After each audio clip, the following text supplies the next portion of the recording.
So much so that I recall back in Dubai, where I had set up the Islamic Information Center, a Dawah center there, and had taken a group of convert Muslims to the masjid for the first time. After teaching them salah in the center, I took them to the masjid to pray with the Muslims. And after the prayer, they observed, and they did what everybody else did. And then afterwards, I sat with them, talked to them about, in a little circle, talked to them about their impressions of the first prayer, etc., etc. And they were quite,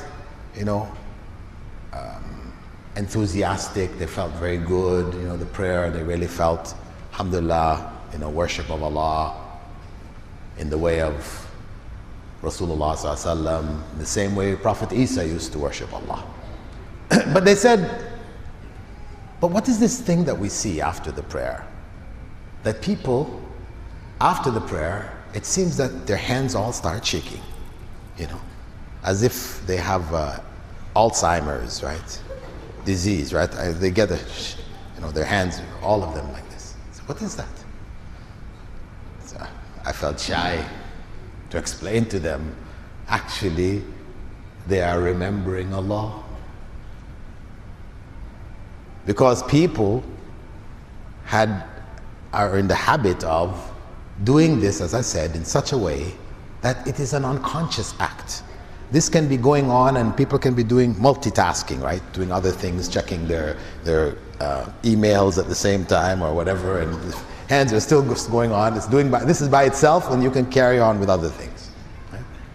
We have to ask ourselves, is that remembrance of Allah? It can't be. It cannot be. It is a bad example that we hand down to our children because our children will imitate us. Same thing we do, they do.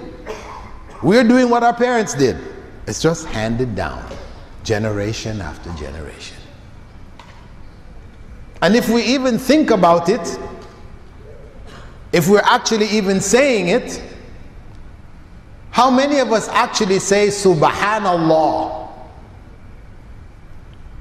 Most of us say Subhanallah, right? Isn't it? Or say Alhamdulillah. Instead, we end up saying what? Hamla. And instead of Allahu Akbar, Lakbar. So it's Subhanallah, Hamla, Lakbar. That's what you have to do in order to go at that pace. To go at this, 90 miles an hour pace, that's what you have to do. You have to distort the names of Allah. And that is a grave evil. Actually, you think about it. We're supposed to be saying Subhanallah, and we're saying Subhanallah. Where is Allah's name in that? Hamla. Where is Allah's name in it? Lakbar. Where is Allah's name? It's lost. So really, actually, this is an evil act. We can smile, we can laugh about it, but we're doing it. And it is actually an evil act.